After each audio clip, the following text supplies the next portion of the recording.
وقتی این نقاب ها میافتن هیچ کس از تاوان خیانت در امان نمیمونه. درود، دیبا نوروز نژاد هستم. به قسمت 110 شربت زغالخته خوش اومدین. لطفاً کانال رو سابسکرایب کن که ما رو گم نکنی. بعد از دستگیری عمر، چیمن و سلماز خانم شوکه میشن و میگن برای چی عمر رو دستگیر کردن؟ کی دستگیر کرده؟ آذرخش میگه من شکایت کردم. از عذاب وجدان داشتم میمردم. وقتی که اون زن و شوهر اومدن اینجا و من توی چشماشون نگاه کردم، ترسیدم تاوان این موضوع رو با بچه هام بدم. سلماز خانم میگه تو چطور تونستی همچین کاری بکنی؟ مگه اون پدر کمال نیست؟ آذرخش میگه مامان جون تو خودت مگه نگفتی تاوان این گناه رو بچه ها پس میدن؟ این حرفت مدام توی گوشم بود. عمر توی کلانتری داره توضیح میده که تو راه جنگلی به یه چیزی برخورد کردم و فکر کردم که حیوونه. بچه‌م تازه به دنیا اومده و زن دارم. وقتی توی کلانتری بهش میگن کسی که ازتون شکایت کرده بوده زنتونه، انگار آب یخ میریزن روی عمر و حتی دیگه نمیخواد با وکیلش صحبت کنه. وسایلش رو تحویل میده و میره بازداشتگاه. موقعی که عمر توی راهرو عبدالله خانو میبینه بهش میگه پسرمو به تو میسپرم. عبدالله خان و فاتح توی راهرو از وکیل متوجه میشن که آذرخش از عمر شکایت کرده بوده و خیلی عصبانی میشن. دو ایشیلم میان خونه آذرخش رو از سلماز خانم متوجه میشن که آذرخش شکایت کرده. ایشیل میگه الان قیامت به پا میشه، یعنی عبدالله اینو شنیده؟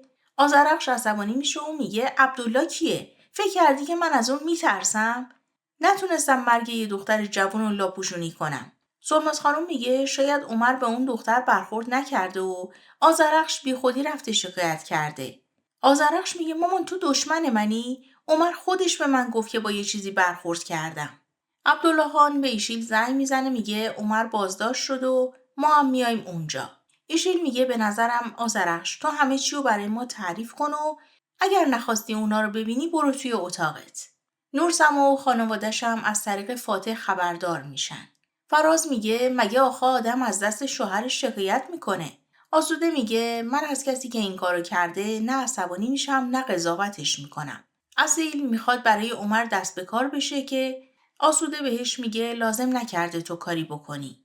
سبیلای میاد میگه کمالو خوابوندم و سلماز خانم میگه پسر بدشانسم بی پدر بزرگ میشه. چیمن میگه مامان بزرگ ساکت باش. سلماز خانم میگه من انقدر همه چی رو تو خودم میریزم که آخر دچار سرطان میشم. آذرخش میگه مامان جون من امروز فهمیدم که تو هر حرفی به دهنت بیاد میزنی. نمیدونم چی بهت بگم. دو آرومشون میکنه. عبدالله خانم فاتح و مصطفی میان و عبدالله خان میگه حالا خوشحال شدین؟ راضی هستین؟ سربلند شدین؟ آخه آدم چطوری بر علیه شوهر خودش اعلام جرم میکنه؟ فاتح هم همین حرف رو میزنه و مصطفی میگه در حالی که عموم شما رو این همه دوست داره الان پشت میله های زندانه. آذرخش میگه مصطفی تو آخرین آدمی هستی که میتونی نصیحتم بکنی. عبدالله خان دوباره آذرخش رو مؤاخذه میکنه و آذرخش میگه از خونه من بریم بیرون. هر چیزی هم حد و حدودی داره. فاتح میگه ما رو از کجا بیرون میکنین؟ اینجا خونه عمومونه. دو آرومشون میکنه و ایشیل هم سعی داره که عبدالله خان رو آروم کنه. عمر توی بازداشتگاه نارومی میکنه و بهش میگن اینجا صدات به جایی نمیرسه، آروم باش. عبدالله خان میگه فردا عمر رو میبرن دادگاه. میاین اونجا و وضعیت رو توضیح میدین و نجاتش میدین. آذرخش میگه عبدالله خان من از روزی که شما رو شناختم از دین صحبت میکردین. شهادت دروغین کجای دین شما هست؟ عبدالله خان میگه استغفرالله من که نگفتم شهادت دروغ بدین. فاتح میگه ما ترتیب آزادی عمو میدیم ولی میخوام بدونم شما با چه رویی میخوان تو روش نگاه کنین. آذرخش میگه شما بعد از این همه اتفاقات چجوری تو روی هم نگاه کردین؟ منم همونطوری نگاه میکنم. هیچکس به اندازه ای من عمر رو دوست نداره و به فکرشم نیست. ما مجبور شدیم بلایی که سر عمر اومدن لاپوشونی کنیم. اون عدالتی که همش ازش دم میزنین اونطوری که فکر میکنین نیست که وقتی خودتون در خطر باشین بخواین سکوت کنین و حقیقت رو نگین. خانواده عبدالله خان میرن و دعا به مادر بزرگش میگه تو هم لطفاً آروم باش. فردا بهتون زنگ میزنم. آذرخش به سلماز خانم و چیمن میگه فردا هیچ کدوممون نمیریم به دادگاه. مگه رفتاراشون رو ندیدیم؟ فردای اون روز ایشیل پیش خودش فکر میکنه حالا که وضعیت بحرانیه باید به فرصت تبدیلش کنم. چیمن و سلماز خانم هرچی به آذرخش اصرار میکنن که بلند شو برو پیش عمر قبول نمیکنه. به چیمن هم میگه اگر دعا زنگ زد بهش بگو که اینجا بلند نشه بیاد. توی خونشون به اندازه کافی بحران هست. دادگاه عمر انجام میشه و قاضی میگه چون مظنون بعد از تصادف به مراجع مربوطه اطلاع نداده و حادثه رو پنهون کرده، وجود ظن قوی بر این هستش که میخواسته فرار کنه و مدارک رو پنهون کرده و شواهد رو از بین برده. تصمیم به زندانی شدن عمر اونال گرفته شد. پدر و مادر فرکان خوشحال میشن و عمر رو به زندان میفرستن. اصیل و فرازم برای دلگرمیشون اومدن. فاتحه به دعا زنگ میزنه و میگه برو به مادرت بگو خوشحال باشه. اما فرستادن زندان. اگر اون آدم مادرت نبود حتی نمیتونی حدس بزنی که چه حرفایی در موردش میزدم. دعا و فاتحه بحثشون میشه. نیلگون و شوهرش جلوی دادگاه به عمر حمله میکنن که تو چطور تونستی بچه ما رو بندازی زندان؟ انشاءالله یه روزی با بچت به امتحان کشیده بشی. آذرخش از دعا متوجه میشه که عمر زندانی شده و شروع میکنه به گریه کردن. نیلای به مادرش خبر میده و سوتاب میگه اون عمر با اون تیپ و قیافه‌ای که داره توی زندان خیلی اذیت میشه. من میدونم که اونجا چه اتفاقاتی میفته. تو هم حالا نشین اونجا. بلند شو بیا اینجا. ایشیل بیرسن رو صدا میکنه و میگه یه مأموریت مخفی دارم. نمیخوام اشتباهی ازت سر بزنه. باید یه جوری وانمود کنی که عبدالله خان یه مدت دچار فراموشی شده. ما نمیتونیم اینو به صورت مستقیم بگیم ولی باید مؤدبانه عنوان کنیم. باید با بچه‌هاش صحبت کنی ولی از این قضیه چیزی لو ندی. در قبال این لطفت کلی پول میگیری. بعد از رفتن بیرسن به لئو زنگ میزنه و میگه عمر بازداشت شده. منم میخوام به عبدالله بگم که ورشکست شدیم. تو روی مرحله بعدی برنامه ریزی کن. عبدالله خان با غضب به دعا نگاه میکنه و دعا میگه من مسئول تصمیمات مادرم نیستم. نیلای و مصطفی هم دائم میرن رو مخ دعا. این وسط ایشیل فقط هوای دعا رو داره. ایشیل وقتی که میره توی اتاق پیش عبدالله خان با مقدمه چینی و ناراحتی بهش میگه که ورشکست شدم و اونی که برام خرید میکرده دفعه دوم سرم و کلاه گذاشته. دائم ابراز ناراحتی میکنه و خودشو به مظلومیت میزنه. عبدالله خانم ناچار میگه اتفاقی هست که افتاده نمیشه کاریش کرد و شروع میکنه به دلداری دادن ایشیل. وقتی هم میخواد نماز بخونه ایشیل میگه عزیزم تو که وضو گرفته بودی. عبدالله خان میگه نه یادم نمیاد وضو نگرفتم. ایشیل میگه به خاطر اتفاقاتیه که برای عمر افتاده حواست نیست ولی میخوای برو دوباره وضو بگیر. یوسف به صدا زنگ میزنه و میگه کتتون اینجا جا مونده. یه آدرس بدین که براتون بفرستم. صدا میگه من فردا حوالی اونجا کار دارم و خودم میام میبرمش. یوسف میگه باشه پس میدمش به نگهبانی ازشون بگیری. دعا اومده خونه مادرش رو با چیمن میرن پیشش و میگن چرا اینطوری میکنی؟ اگر تو بلایی سرت بیاد ما میمیریم. آذرخش بهشون پرخاش میکنه و میگه من شوهرم بازداشته ولی نگران نتیجه آزمایش تو هم. نمیخوام بلایی سر شماها بیاد. هر سه تاشون همدیگر رو بغل میکنن و اشک میریزن.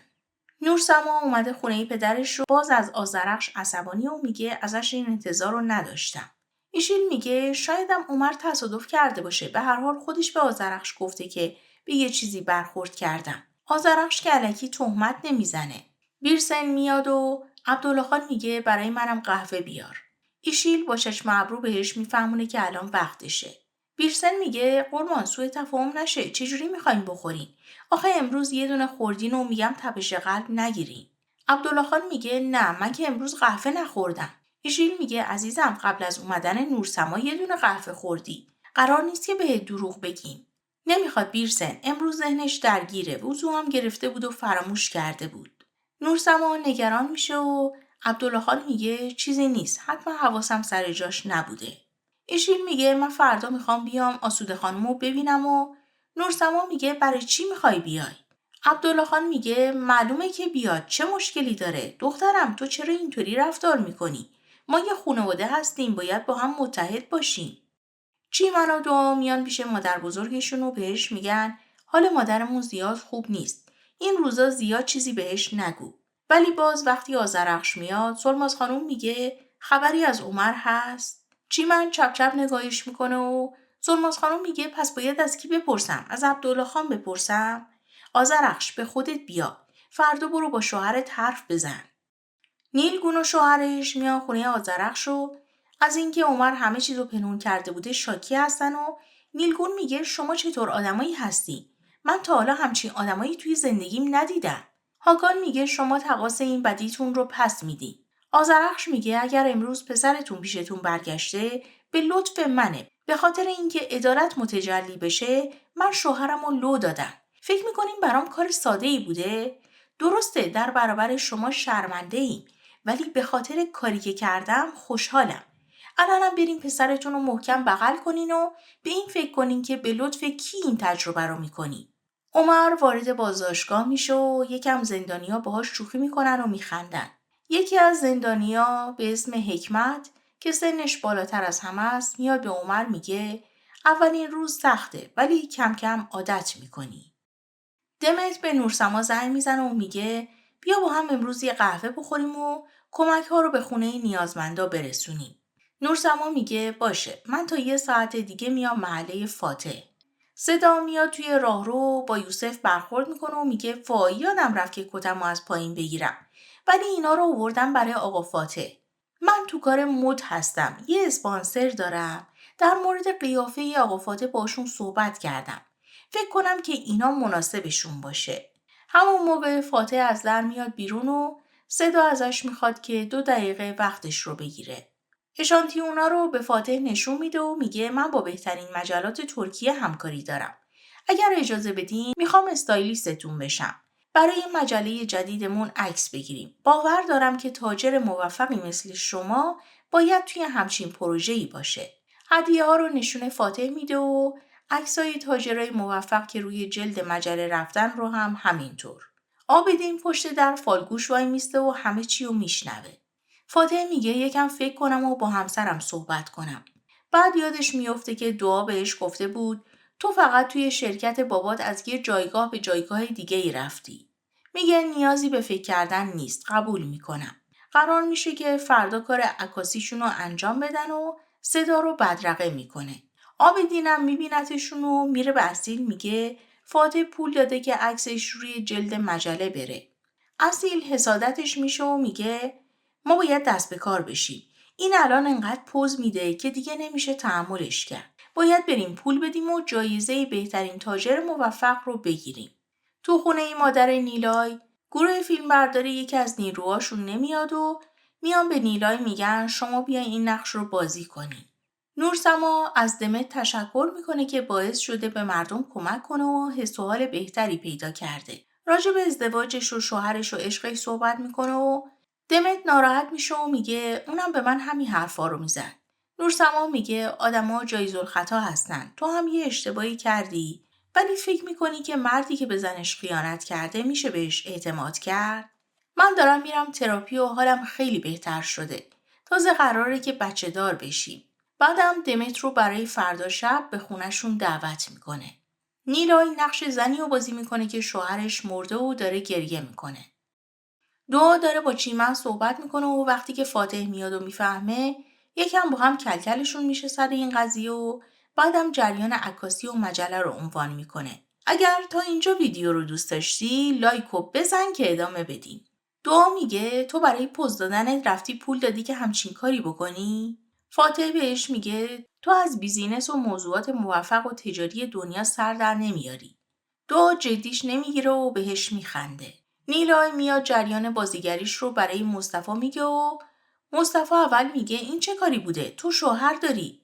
تو فیلم شوهر داشتن یعنی چی؟ اما تو این وضعیت ببین چه کارایی رفتی کردی. بعد کمی نرم میشه. عبدالله خان آب میخواد و بیرسن میگه یکم پیش آب خوردین قربان لیوان آب جلوتونه. عبدالله خان عصبانی میشه و میگه این چه رفتاری شما دارین امروز با من میکنی؟ ایشیل میگه زندگیم انگار که ما کار زندگی نداریم با بیرسن دست به یکی کردیم. آره بیرسن یه لیوان آب میاره و ایشیل میگه حالا که شرکتم اینطوری شد من امنیت مالی ندارم. چطور از شرکت یه سهمی بهم بدی؟ عبدالله خان عصبانی میشه و میگه این سهم گرفتن از کجا اومده؟ از اون ور فاتح از این ورم تو. ایشیل میگه مگه فاتح هم سهم خواسته؟ تو هم حالا فراموشی گرفتی. عبدالله خان میگه ایشیل یه چیزی میگی یا 2 چیزو فراموش کردم دیگه. ایشیل میگه حالا فاتح هم فهمیده و زرنگبازی داره در میاره. این بچه‌ها منو خام خام میخورن. نیلای رفته برای آدمای آشپزخونه پوز میده که رفتم فیلم بازی کردم. سبیلای سراغ آذرخش رو میگیره و چیمن میگه بهتره که نیاد و کسی بهش گیر نده. سلماز خانم میگه تو داری به من تیکه میندازی؟ من به کسی گیر ندادم. در این مورد مادرت اشتباه کرده. ما توی خونه گرم و نرممون هستیم. اما عمر الان توی زندانه. بچهش اولین کلماتشو به زبون بیاره و اولین قدماشو برداره اون نمیتونه ببینه. آذرخش میاد و میگه مامان جون تو از جون من چی میخوای؟ قراره یه دوران سختی بشه. از همتون انتظار دارم که یکم با حساسیت رفتار کنین. سلماز خانم میگه کاش من بمیرم و خلاص بشین. آذرخش میگه تو هر چی دلت میخواد میگی بعدش هم کاری میکنی که طرف مقابلت احساس گناه بکنه. من دشمنت نیستم، من دخترتم. سلماز خانم میگه تو با هر کسی که دوستت داره دشمنی میکنی. غرورت زیاده. وقتی بزرگترت حرف میزنه فوراً چنگالتو در میاری. عبدالله خان حق داره. آدم اول با بزرگترش مشورت میکنه. چیمن به مادرش میگه بلند شو بریم ساحل یکم با هم قدم بزنیم. تو خونه عبدالله خان صحبت بازیگری نیلای میشه و دعا میگه از یه بر تو از یه بر فاتح اونم میخواد بره عکاسی و عکس بگیره. عبدالله خان عصبانی میشه و میگه شما چتونه؟ من این همه سال فعالیت کردم مگه یه دونه عکسم رفته روی مجله؟ ایشیل میگه چه اشکالی داره عزیزم؟ این کاری که فاتح داره میکنه باعث موفقیت شرکت میشه. تازه به نظرم فاتح تو دیرم کردی. عکس گرفتن خیلی بهت میاد. سر شام خونه آسودم اصیل عکس گرفتن فاتح رو عنوان میکنه و فراز میگه شانس بیاریم نره عکس نود بگیره. نور سما هم به آسوده میگه من یه دوستی دارم. با هم تازه آشنا شدیم. فردا شب دعوتش کردم. البته اگر شما اجازه بدین. آسوده میگه چه ایرادی داره عزیزم؟ اینجا خونه ای تو هم هست.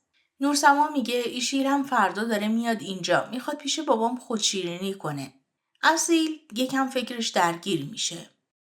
آذرخش از مادرش صحبت میکنه که اصلا رعایتشو نمیکنه و هر حرفی رو تو روش میزنه. چیمن میگه مامان تو هم مثل مادر بزرگم هستی. همون کارا رو با ما کردی. ما هم ناراحت شدیم، دلخور شدیم. گفتیم مامانمون ما رو درک نمیکنه. آذرخش میگه من خواستم اون سیلی که از روزگار میخوایم بخورین از من خورده باشین که بعدن یه اتفاقی افتاد بگین مادرمون به ما گفته بود. ولی شما 20 سالتونه. من 3 سالی ازم گذشته. یه آدم پخته هستم. بعد از شام خونه عبدالله خان راجع به بازیگری نیلای صحبت میکنن و دعا بهش میخنده و فاتح میگه تو میتونی برو بهترشو انجام بده. ایشیل از حال آذرخش میپرسه و دعا میگه رفتن با شیمن لب ساحل قدم بزنن.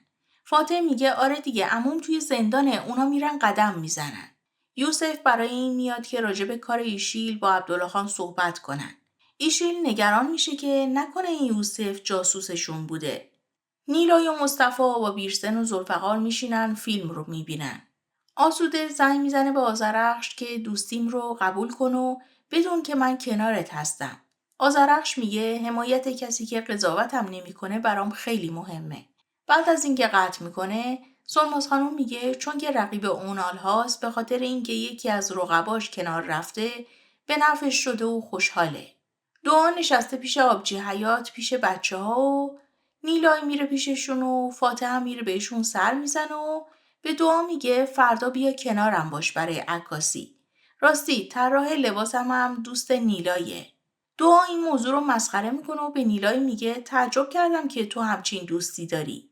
نیلای از دستش میرنجه و ناراحت میشه و فاتح هم میگه آفرین تبریک میگم. نیلای میره به دوستش زنگ میزنه و مؤاخذش میکنه که چرا پنهون از من این کارا رو میکنی؟ صدا میگه امروز بهت چند بار زنگ زدم در دسترس نبودی. وقتی نیلای میگه داشتم فیلم بازی میکردم، صدا خیلی خودشو خوشحال نشون میده و میگه خب من یه کاری میکنم که بتونی فیلمای بیشتری بازی کنی. نیلای خیلی راضی و خوشحال میشه و بعد از اینکه قطع میکنه، صدا پیش خودش میگه من چند ساله که تلاش میکنم نتونستم بازیگر بشم. اون وقت تو رو بازیگر کنم؟ حالا خوبه که برای رسیدن به رویاهام یه میونبر پیدا کردم. توی زندان چند نفر سر تخت بازی دعواشون میشه و به همدیگه چاقو میزنن. چاقو میفته جلوی پای عمر و وقتی که زندانبان میاد میندازن گردن عمر و زندانبان عمر رو میبره میندازه توی انفرادی. صبح صدا به فاتح زنگ میزنه که براتون ماشین بفرستیم یا خودتون میاین. وقتی دعا این موضوع رو میشنوه میگه دارم به این فکر میکنم که کسی که دوست نیلایه چقدر میتونه نرمال باشه. فاتح میگه من اجازه نمیدم که انرژیمو تخلیه بکنی. دعا میگه هر دومون راه دادگاه رو خوب میشناسیم. بعد از رفتنش فاتح میگه حالا باد تو رو خالی میکنم. اصلا نگران نباش. یاسمین دوست چیمن میاد خونه‌شون و از آزمایشگاه به چیمن زنگ میزنن و میگن شما سالم هستین. آذرخشم میگه امروز میرم دیدن عمر. سلماز خانم خوشحال میشه و میگه حتما چیزی کم و کسر داره. براش یه ساک آماده کن و ببر. یاسمین وقتی احوالاتشون رو میبینه یکم حسودیش میشه و میگه شما خانواده خیلی خوبی هستین. هر چی بشه کنار هم میمونی. سوتاب به نیلای زنگ میزنه و میگه اون تیکه‌ای که توی فیلم بازی کردی توی فضای مجازی وایرال شده و کامنت‌ها رو براش میخونه. وقتی نیلای جریان عکاسی فاتح رو تعریف میکنه و اینکه تنها رفته، سوتاب میگه من امروز میام خونتون و یکم با دعا صحبت میکنم و براش خواهری میکنم. بعدم پیش خودش میگه اون دختره از دختر من استفاده کرده و میخواد یه مرد متأهل و از راه به در کنه. من این بازی رو خراب میکنم. نیلای وقتی که میاد سر صبحونه متوجه میشه که مغازه ایشیل ورشکست شده و میگه حتما جنسا رو حراج میزنین. من عاشق جنس حراجیم. ایشیل میگه عزیزم حتما براتون میارم از جنسا. فاتح میره سر لوکیشن عکاسی و زدا خیلی تحویلش میگیره و موقع لباس عوض کردنم خودش دکمه‌هاشو میبنده. زندانبان میاد به عمر میگه برو دست آقا حکمت رو ببوس. اون یه کاری کردش که از انفرادی بیای بیرون. عمر میاد از حکمت تشکر میکنه و میگه پس چرا با من این کارو کردن؟ حکمت میگه به خاطر اینکه تو تازه کار و ناشی هستی. اونا سالهاست که اینجان و پرونده کت و کلفتی دارن. به نفعشون بوده که بندازن گردن تو. تو دیگه در حمایت منی. زندانبان میاد میگه آذرخش اونال اومده به ملاقاتتون. عمر میگه نمیخوام ببینمش. سوتاب میاد خونه نیلای اینا و بعد از اینکه یکم گپ میزنن به مصطفی میگه ما رو تنها بذار میخوایم صحبتای زنونه بکنیم. بعد از دعا میپرسه شوهرت کجاست؟ دعا میگه اون رفته عکاسی بکنه ولش کنین هوا برش داشته. سوتاب میگه در اصل این تویی که هوا برت داشته. اون فضا هوش و حواس از سر شوهرت میپرونه. برو بالا سر شوهرت باش. دعا میگه هر کی میخواد بادشو خالی بکنه من خوشحال میشم. سوتاب میگه ببین این یارو خوشتیپه، پولداره، موفقه. میخوای خدا یه بلایی سرت بیاره؟ دعا میگه ولش کن. هر جایی میخواد بره فقط از من دور باشه. سوتاب میگه اگر جایی بهتری بره حالتو بعداً میپرسم. به حرف من گوش بده. برو اونجا یه گشتی بزن بگو میخوام پیشت باشم برای عکاسی اومدم. به خاطر این زندگی که داری خدا تو شکر کن و بشین سر جات. نیلای میگه مامانم راست میگه ایشی رو نگاه کن چطوری برای مردی که همسن پدرش ناز میکنه. سوتاب میگه برای اینکه اون عاقله ولی این احمقه. ببین تو رود دارم میگم نزار مانکنا روزی بچت رو بخورن. دعا مجاب میشه که بلندش لباس بپوشه و آماده شه بره پیش فاتح. ایشیل رفته خونه آسوده و بعد از اینکه یکم گپ میزنن آسوده تنهاشون میذاره و میگه باید برم شرکت. ایشیل به بهانه دستشویی میره اتاق اصیل رو پیدا میکنه و شروع میکنه به گشتن. توی کمد یه جعبه پیدا میکنه و یه نامه که برای ایشیل نوشته شده و اصیل بهش گفته دنبال چیزی که میگردی اینجا نیست. میاد پایین و یکم با نورسما کلکل میکنن و میره. از فاتح دارن عکسای مختلف میگیرن و صدا هم با شیفتگی نگاش میکنه. تو میون برنامه داره یقه فاتح رو صاف میکنه که دعا میاد اونجا. صدا از اومدن دعا معذب میشه و وقتی که کار تموم میشه برای فاتح یه کیک آوردن و فاتح هم دعا رو صدا میکنه و کنار هم وای میستن و بعد کیک رو فوت میکنه. بعدم دعا رو به همه معرفی میکنه و دعا بهش میگه من آخرای عکس برداری رسیدم ولی محشر بود. دست درد نکنه تبریک میگم. آماده شو ببرمت رستوران جشن بگیریم. آذرخش با حال پریشون میاد خونه و میگه عمر نخواست که منو ببینه. نیلای آماده شده که بره حراجی ایشیل سر بزنه. فورکان اومده خونه آذرخش که ازشون تشکر بکنه و بابت پدر مادرش عذرخواهی کنه. وقتی که حال آذرخش به هم میریزه چیمن از خونه بیرونش میکنه. یکم بعد 2 نفر میان جلوی در خونه آذرخش. دمت اومده خونه نورسما و از دیدن عکس عروسی و عکسای دیگه نورسما و فراز ناراحت میشه. یکم با نورسما گپ میزنن و میخوان قهوه بخورن تا بقیه برسن. اونایی که اومدن جلوی خونه آذرخش خانواده اون دختری هستن که کشته شده بود. میگن ما پیش خانواده دکترم رفتیم ولی اونا نتونستن دیه رو پرداخت کنن. ولی شما ثروتمندین، پول دیه رو بدین، ما از شکایتمون صرف نظر میکنیم و شوهرتون 5 سال میمونه زندان و آزاد میشه. ایشیل رفته مغازه‌شون که حالا دارن جمع میکنن و ناراحت از اینکه عبدالله خان دائم بهش قول میزنه که شب زود بیا. لئو میگه چطور قبل از تاریک شدن هوا با شاهزادت باشی. نیلای خوشحال و خندون داره میاد به مغازه ایشیل، در رو که باز میکنه با صحنه بوسیدن لئو و ایشیل مواجه میشه. هراسون میشه و میگه اینجا دارین چیکار میکنین؟ لئو و ایشیل هراسون میشن و لئو میاد جلوی دهن نیلای رو میگیره و کرکره رو میکشه پایین. نیلای از ترسش نشسته روی زمین و اینور اونورش رو نگاه میکنه. مرسی که تا اینجا همراهم بودی. به نظرتون این بار دعا تصمیم میگیره که بمونه و بجنگه یا دوباره بیخیال میشه؟ تا ویدیوی بعدی، خدا نگهدار.